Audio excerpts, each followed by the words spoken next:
le serpent de bronze. Jean chapitre 3, versets 14 et 15. Si je vous demandais de réciter le verset en Jean chapitre 3, verset 16, je suis sûr que pour la plupart d'entre vous qui connaissez ne serait-ce qu'un peu la Bible, cela ne cause aucun problème. Car Dieu a tant aimé le monde qu'il a donné son Fils unique, afin que quiconque croit en lui ne périsse pas, mais qu'il ait la vie éternelle.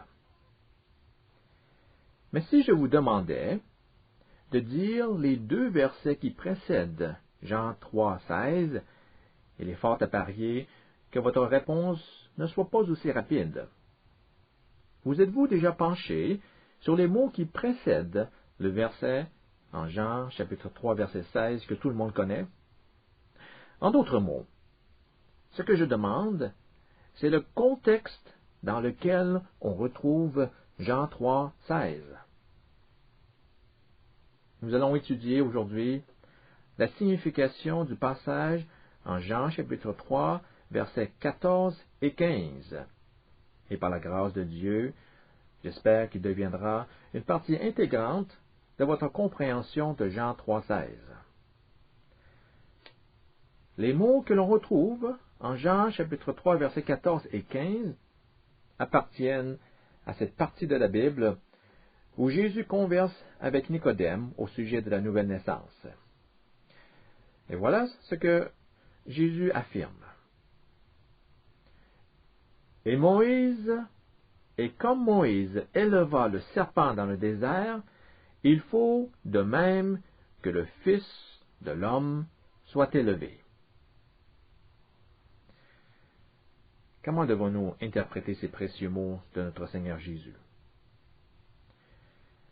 Ici, Jésus nous dit, le Fils de l'homme doit être élevé de la même façon que Moïse éleva le serpent dans le désert. De quoi est-ce que Jésus parle? À quoi se réfère-t-il quand il parle d'élever le serpent? Comme il arrive bien souvent lorsqu'on étudie le Nouveau Testament, nous devons retourner dans le texte de l'Ancien Testament afin de mieux saisir le sens de ce que le Nouveau Testament nous révèle.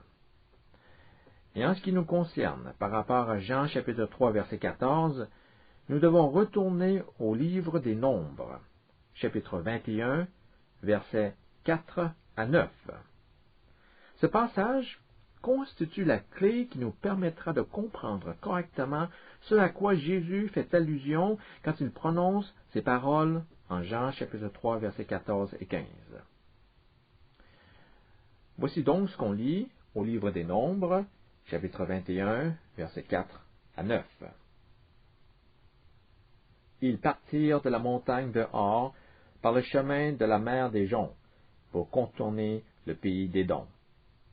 Le peuple s'impatienta en route, parlant contre Dieu et contre Moïse. Pourquoi nous avez-vous fait monter hors d'Égypte, pour que nous mourions dans le désert? Car il n'y a point de pain, il n'y a point d'eau, et nous sommes dégoûtés de ce pain méprisable. Alors l'Éternel envoya contre le peuple les serpents brûlants. Ils mordirent le peuple, et il mourut beaucoup de gens en Israël.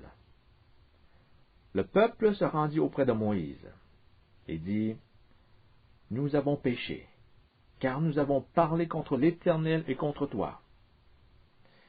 Prie l'Éternel, afin qu'il éloigne de nous ces serpents. » Moïse pria pour le peuple. L'Éternel dit à Moïse, « Fais-toi un serpent brûlant et place-le sur une perche. Quiconque aura été mordu et le contemplera conservera sa vie. » Moïse fit un serpent de bronze et le plaça sur la perche. Et si quelqu'un avait été mordu par un serpent et regardait le serpent de bronze, il conservait la vie. Nous voyons ici que les Israélites viennent tout juste de quitter l'Égypte pour se retrouver au beau milieu du désert. Et dans le désert, il n'y a point de nourriture. Imaginez, 2 millions de personnes vivant et marchant ensemble dans le désert. Comment fournir les besoins essentiels pour ces 2 millions d'individus? Et voici que Dieu intervient de façon miraculeuse. Dieu leur procura de la manne sur une base quotidienne. C'est de ce pain très spécial dont le peuple d'Israël allait se nourrir durant leur séjour de 40 années dans le désert. Et on remarque que malgré cette intervention divine pour satisfaire leur faim, les Israélites ont trouvé le moyen de parler contre Dieu. Ils ont déjà bénéficié de tant de bénédictions provenant de Dieu, mais cela ne les a pas rendus plus reconnaissants pour autant. Ils ont oublié que sans cette nourriture, ils auraient tout simplement péri dans le désert. Et pourtant, ils ne cessaient de s'en plaindre. Savez-vous ce qu'ils disaient de cette manne? Au verset 5, on lit la phrase suivante. Nous sommes dégoûtés de ce pain méprisable. Dégoûtés de ce pain méprisable. En d'autres mots, ils disaient, nous détestons cette nourriture. Nous sommes fatigués de la manne. Pourquoi Dieu nous a-t-il fait sortir de l'Égypte pour nous mettre dans le désert? Ils ne faisaient que penser aux poissons qu'ils mangeaient en Égypte, aux concombres, aux melons, aux oignons et à l'ail. Ils avaient déjà oublié le statut qu'ils avaient en Égypte. Ils n'étaient qu'une nation en esclavage, sous le joug du Pharaon, luttant chaque jour pour survivre. Mais cela n'avait plus d'importance pour eux à ce moment. Ils questionnaient encore Dieu. Pourquoi Dieu nous a-t-il emmenés dans le désert? Cette attitude des Israélites de se plaindre contre Dieu et de le blâmer pour ce qui leur arrivait, savez-vous comment la Bible appelle cela? Lisez le verset 7. Le peuple se rendit auprès de Moïse et dit, « Nous avons péché, car nous avons parlé contre l'Éternel et contre toi. »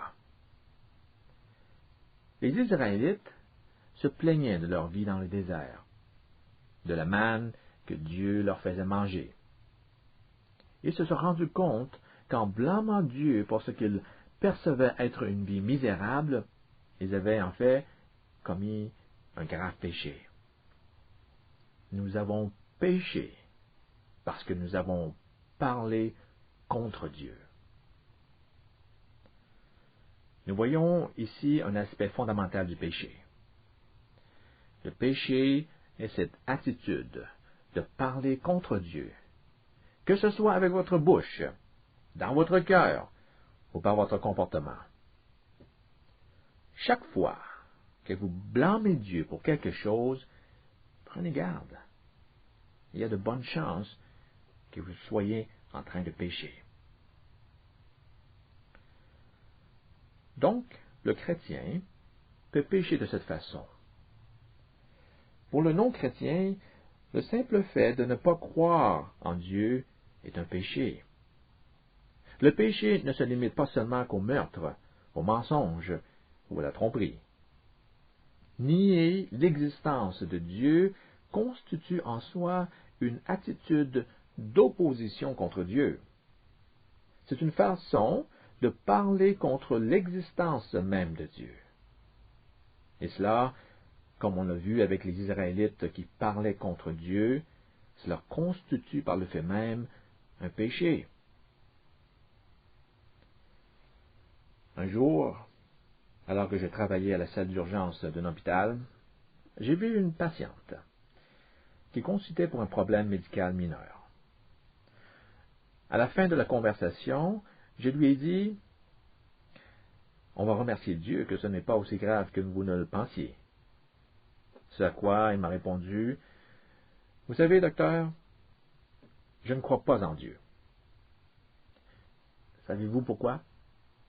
Si Dieu existait vraiment, le monde ne serait pas dans l'état qu'il est actuellement. Si Dieu est bon et qu'il nous aime, alors pourquoi laisse-t-il tant de gens dans la souffrance? Vous avez probablement déjà entendu une remarque de ce genre. Oui, je le reconnais, il y a beaucoup de pagaille dans le monde.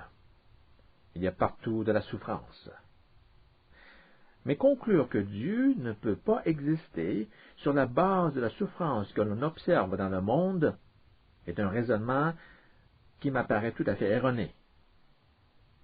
Il est faux de dire que la souffrance est la preuve que Dieu n'existe pas. En fait, je dirais plutôt que la souffrance est la conséquence des méfaits causés par les hommes.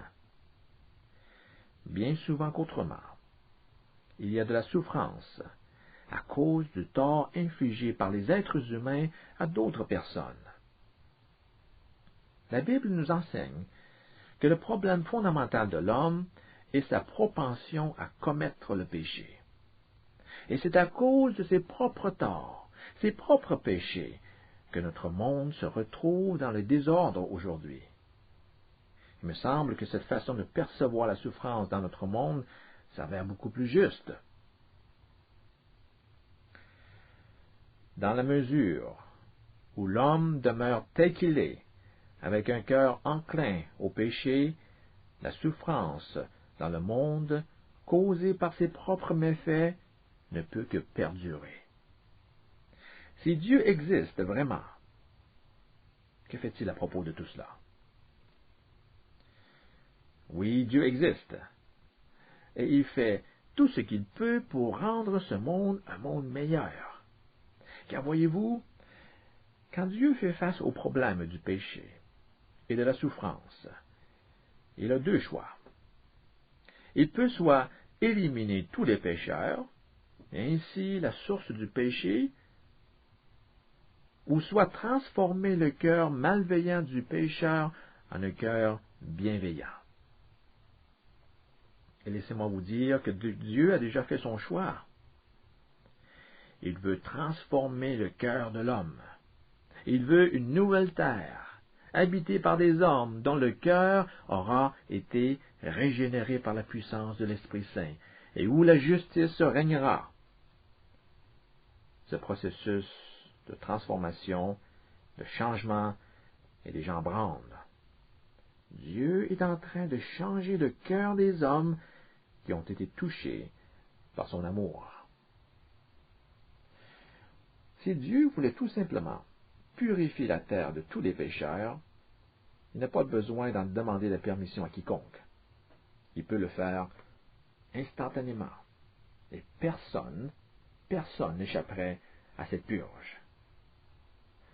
Par contre, pour que Dieu puisse nous changer, il a besoin de notre coopération. Nous avons ainsi la liberté d'accepter son invitation à être transformé, parce que personne ne peut forcer quelqu'un à changer. Le consentement et le concours de la personne sont absolument nécessaires dans ce processus de transformation spirituelle. Et c'est à cause de cette liberté dont l'homme dispose que Dieu lui permet de continuer à commettre le péché et d'infliger tant de souffrances dans le monde. C'est dans ce contexte que Dieu espère sauver toute personne qui accepte de son plein gré de se tourner vers lui dans une attitude de repentance. Retournons maintenant à notre passage de l'Ancien Testament, au livre des Nombres, chapitre 21. Nous avons vu que les Israélites, en parlant contre l'Éternel, ont commis un péché. C'est alors que le jugement de Dieu allait s'abattre sur la nation. Ce jugement est apparu sous la forme de serpents. Dieu envoya des serpents brûlants parmi le peuple d'Israël. Ces serpents brûlants sont en fait des serpents vénéneux. Ils sont qualifiés de brûlants à cause de la sensation de brûlure causée par leur morsure. Quand un serpent brûlant mordait une personne, celle-ci ressentait une vive brûlure et courait un risque élevé de mourir du poison. C'est ainsi que le peuple d'Israël était en train de périr dans le désert. Tout comme le monde est en train de périr à cause du poison du péché. Aujourd'hui, le péché se propage dans le monde à la manière d'un poison circulant dans l'organisme humain, détruisant tout sur son passage. Et à cause de cela, l'homme est en train de mourir. En fait, l'homme est spirituellement mort, car le péché l'empêche d'avoir accès à la véritable source de vie, c'est-à-dire Dieu. Dieu seul peut donner vie à ce monde qui est en train de périr, empoisonné par le péché. Donc, les Israélites étaient en train de mourir dans le péché, dans le désert, à cause de ces serpents. Un à un, ils s'écroulaient au sol. Mais encore une fois, Dieu, dans sa grâce, procure à son peuple un moyen d'échapper aux effets néfastes du poison. Il dit à Moïse, « Fais-toi un serpent et place-le sur une perche. » Cette perche est en fait un étendard ou une hampe et servait à élever différents drapeaux. À chaque drapeau correspondait une instruction spécifique. Imaginez un peu. Vous aviez affaire à un immense groupe de 2 millions de personnes marchant dans le désert. Si vous voulez guider toute cette personne de façon coordonnée, il est inutile de crier. Aucune voix n'est assez forte pour être entendue de tous. Il est beaucoup plus efficace d'élever sur une perche ou un étendard le drapeau qui correspond à l'instruction que vous voulez donner aux gens. Tout le monde peut voir le drapeau et le même signal peut être transmis en même temps à chacun sans confusion. C'est donc sur un genre d'étendard que Dieu demande à Moïse d'installer le serpent. Et Dieu dit aussi que quiconque regardera ce serpent de bronze conservera sa vie. Si vous avez été mordu par un serpent brûlant, alors soyez sans crainte. Il est possible d'être guéri. Regardez le serpent de bronze qui est suspendu à l'extrémité de l'étendard et vous serez guéri. Dieu a décidé que c'est de cette façon qu'il allait sauver ceux qui étaient en train de mourir du poison de ces serpents. Maintenant, permettez-moi de vous poser cette question. Que pensez-vous de cette façon de sauver les gens? La manière que Dieu utilise pour procurer le salut aux malades vous apparaît-elle sage ou insensée? Réfléchissez à ce qui se passe actuellement dans le désert. Mettez-vous à la place de ces Israélites. Vous venez d'être mordu par un serpent vénéneux et vous savez que le poison va éventuellement vous tuer. Et je vous dis que si vous voulez vivre, vous devez regarder ce grand serpent de bronze qui est suspendu là-haut sur la perche. Vous voulez dire, je n'ai qu'à regarder ce serpent et je serai guéri? Vous voulez rire? Premièrement, je viens tout juste d'être mordu par un serpent. Et vous voulez que je regarde un autre serpent là-haut sur l'étendard? Trop, c'est trop. Je suis déjà assez terrifié par ces serpents brûlants qu'il ne faut pas me demander d'en regarder un autre. Et deuxièmement, comment le fait Comment le simple fait de regarder un serpent peut-il me sauver? Depuis quand un serpent de bronze peut-il me guérir du poison?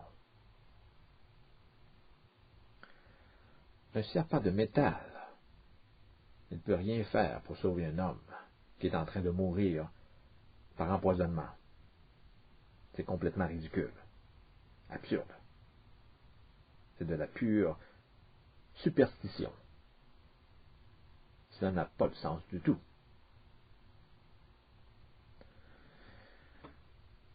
Je répète à nouveau ma question. La manière que Dieu utilise pour procurer le salut aux malades vous apparaît-elle sage ou insensée? Aujourd'hui, les hommes sont en train de mourir à cause du péché. Et que fait Dieu? Dieu élève sur un poteau, sur la croix, son Fils Jésus. Et la parole de Dieu nous affirme que si nous regardons cette croix, nous serons sauvés. Vous voulez dire que je n'ai qu'à regarder cet homme pendu à la croix et je serai sauvé? Non, vous ne comprenez pas. Ne voyez-vous pas que les problèmes dans le monde aujourd'hui sont nombreux? Ne voyez-vous pas mes problèmes, mes blessures, mes peines? On ne parle pas de choses imaginaires. Ne dites pas qu'un homme mort il y a 2000 ans peut m'aider aujourd'hui. Il faut être plus terre à terre que cela. On doit d'abord s'occuper de ma blessure. Et il faut extraire le poison.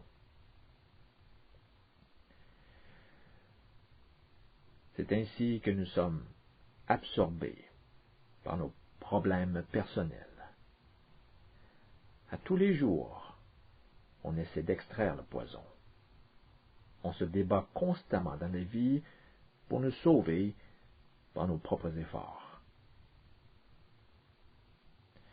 Et de toute façon, qu'est-ce que vous voulez que je fasse? La vie continue, même si on ne veut pas la suivre, n'est-ce pas? Eh bien, pas tout à fait.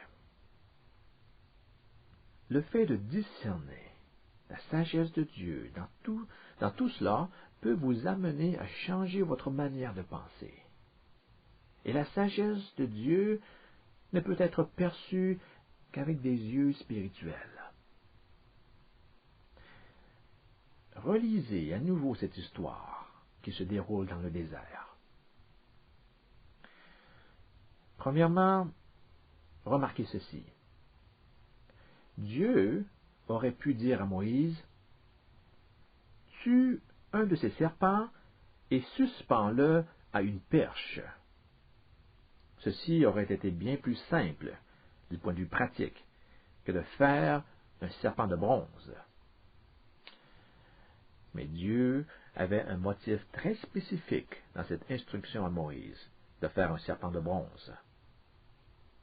Ce serpent, suspendu au haut de l'étendard, représente le Seigneur Jésus. Il s'agit d'un serpent sans vie, et il symbolise la destruction du péché par la mort de Jésus sur la croix. Par sa mort, Jésus a détruit la puissance du mal. Quand Dieu demanda à Moïse de faire un serpent et de le mettre sur un poteau, Dieu voulait montrer à l'humanité le moyen par lequel la rédemption future de l'homme pourra s'effectuer. Ce que l'on voit sur le poteau n'est pas exactement un serpent. Il ressemble à un serpent, mais il ne s'agit pas d'un serpent. De la même façon, le Seigneur Jésus ressemble à un homme ordinaire, imbu de ce penchant universel au péché. Par contre, il n'y a dans sa nature aucune trace de péché. Vu de l'extérieur, il a toutes les apparences d'un pécheur, comme vous et moi. Mais la nature de sa personne est telle qu'on ne décèle aucune trace de péché. C'est pourquoi Paul nous dit, en Romains chapitre 8, verset 3, que Dieu envoya son Fils Jésus dans une chair semblable à celle de la chair, c'est-à-dire ayant les apparences de la chair, mais n'étant pas la chair telle qu'on la connaît chez l'homme pécheur. Remarquez ce mot « fait ». Fais-toi un serpent. Il ne s'agissait pas de n'importe quelle sorte de serpent. Le serpent par lequel Dieu allait sauver ceux qui mouraient dans le désert devait être fait. Il devait être façonné. Ce verbe « faire » ou « façonner » apparaît dans le Nouveau Testament dans le même contexte. Écoutez ce que l'apôtre Paul nous dit en 2 Corinthiens chapitre 5 verset 21. Celui qui n'a pas connu le péché, c'est-à-dire Jésus, Dieu l'a fait pécher pour nous afin que nous devenions en lui justice de Dieu. Dieu, ou plutôt Jésus, n'a point connu le péché. Il n'y avait dans sa nature aucun péché, mais il a été fait péché pour nous. Commencez-vous à percevoir la sagesse de Dieu dans tout cela? Notez qu'il s'agit d'un serpent de bronze.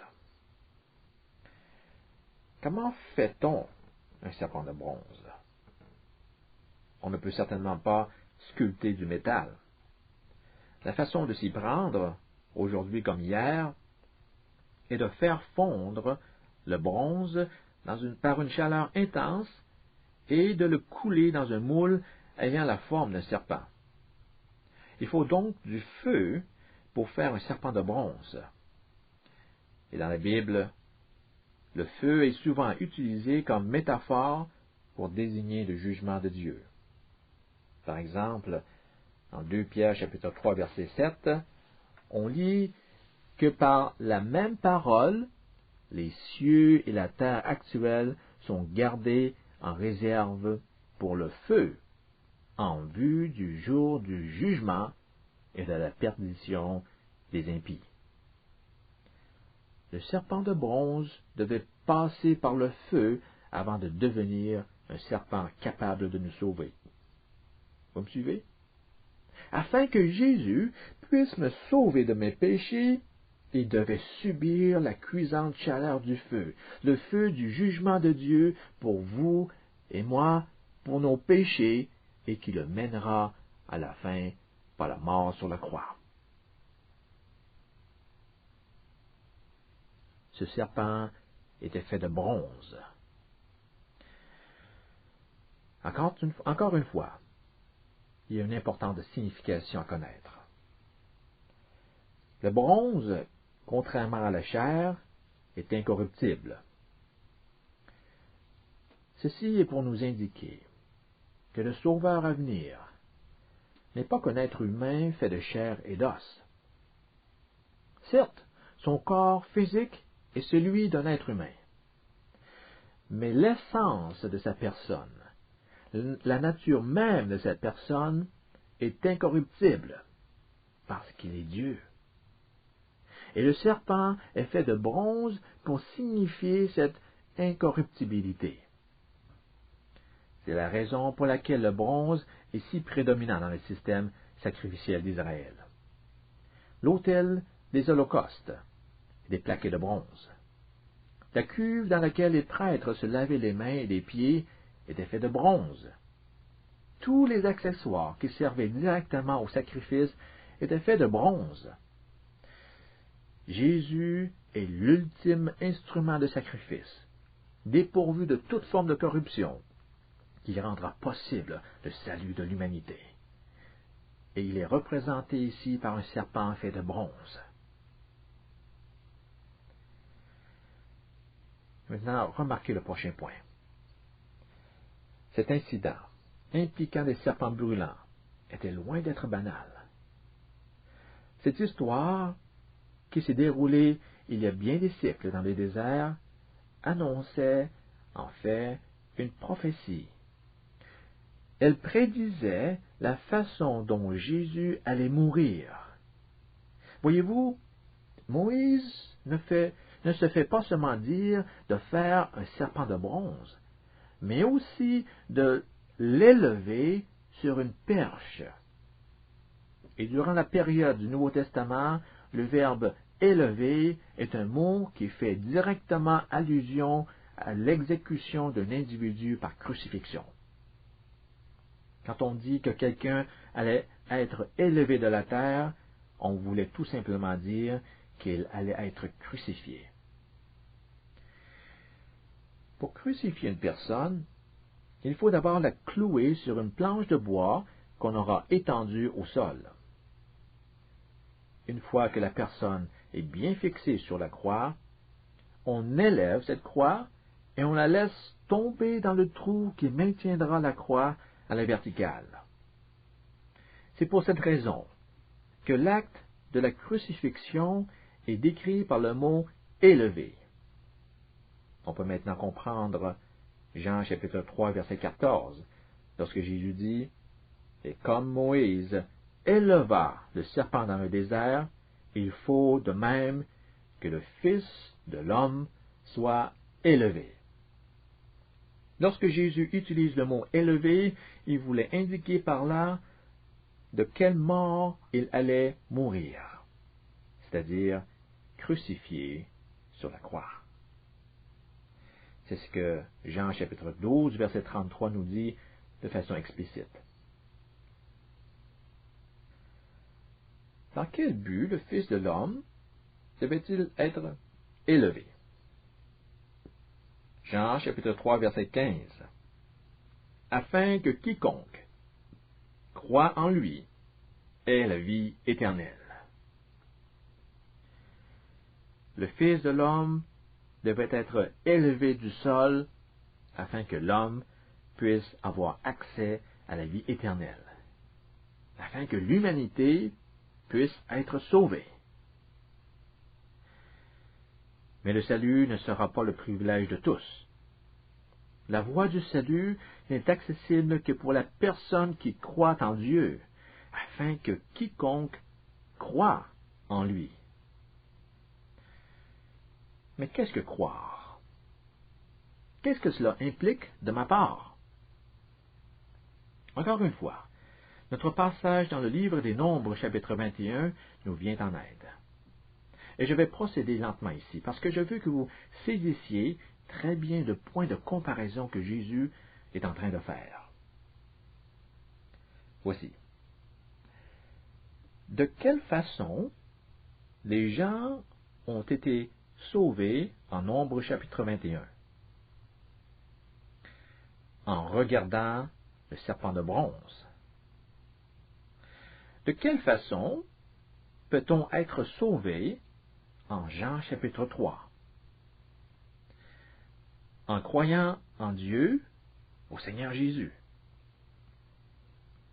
La foi est décrite par le mot « regarder » en Nombres chapitre 21, alors qu'elle a son équivalence dans le mot « croire » en Jean chapitre 3. En d'autres mots, la foi qui sauvait les gens en Nombres chapitre 21 est une foi qui les motivait à suivre l'instruction de Dieu de regarder le serpent de bronze.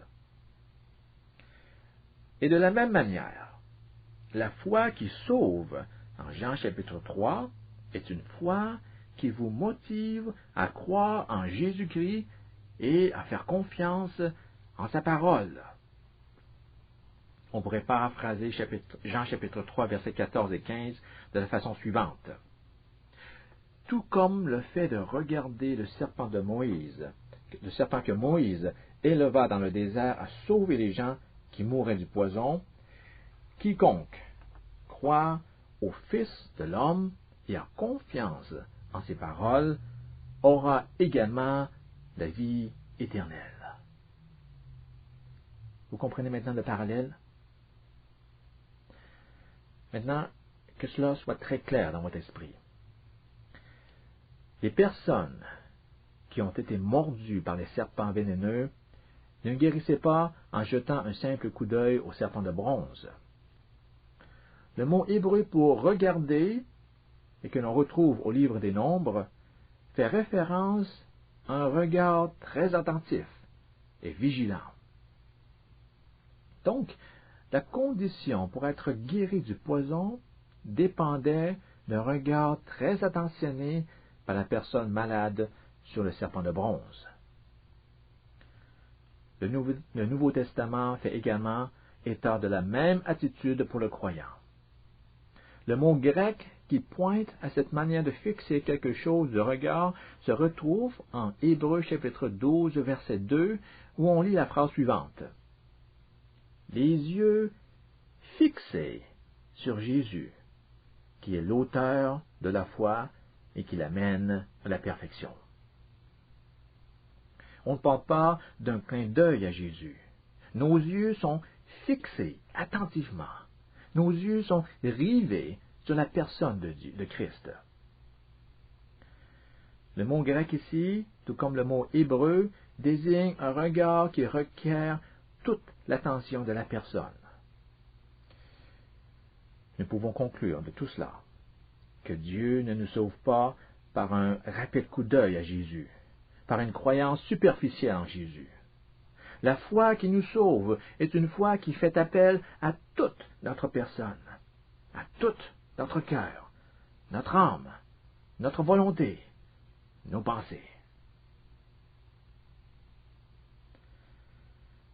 Lorsqu'on lit cette histoire de serpent dans le livre des Nombres, une des premières questions qui surgit à notre esprit est la suivante. Comment le fait de regarder quelque chose peut sauver un individu? Comment un serpent fait de bronze, de matériel inerte, peut-il sauver une personne qui se meurt par une morsure empoisonnée? La réponse est bien simple. Ce n'est pas le serpent de bronze qui vous sauve, c'est Dieu qui sauve. Ce morceau de bronze n'en a aucune propriété curative. Il faudrait être superstitieux pour croire à cela. Nous sommes sauvés par la puissance de Dieu. De la même façon, lorsqu'on regarde Jésus suspendu à la croix, ce n'est pas son corps qui nous guérit de nos péchés. Jésus dit, « La chair ne sert de rien. Les paroles que je vous ai dites sont esprit et elles sont vie. » C'est par la foi dans la parole de Dieu que nous sommes sauvés. C'est lorsque nous décidons de faire confiance en Dieu en soumettant notre vie dans un acte d'obéissance aux instructions de la Bible que la puissance de Dieu peut agir en nous pour nous sauver de l'emprise du péché en nous. Le poison du péché représente le problème fondamental de l'homme. Aujourd'hui, comme dans le passé, le monde se meurt de ce poison. Si vous n'êtes pas chrétien, je vous encourage à regarder le serpent de bronze, à fixer attentivement votre regard sur Jésus, avec tout votre cœur et toute votre pensée. Et bientôt, Dieu vous donnera la foi qui vous mènera à la vie éternelle. Vous vous apercevrez, alors que le poison du péché cessera d'être actif dans votre vie et vous ferez l'expérience d'une liberté nouvelle en Christ que vous n'avez jamais encore connue. Si vous avez déjà la foi en Dieu, je vous invite à continuer à fixer vos yeux sur Jésus-Christ, car nous savons qu'en lui, la puissance du péché a été neutralisée dans notre vie. Car Dieu a tant aimé le monde qui est en train de mourir du poison du péché, qu'il a donné son Fils unique, que Dieu a fait pécher pour nous, afin que quiconque croit en lui, afin que quiconque fixe son regard sur le serpent de bronze, ne périsse pas du poison, mais qu'il ait la vie éternelle, afin que nous devenions en Jésus justice de Dieu.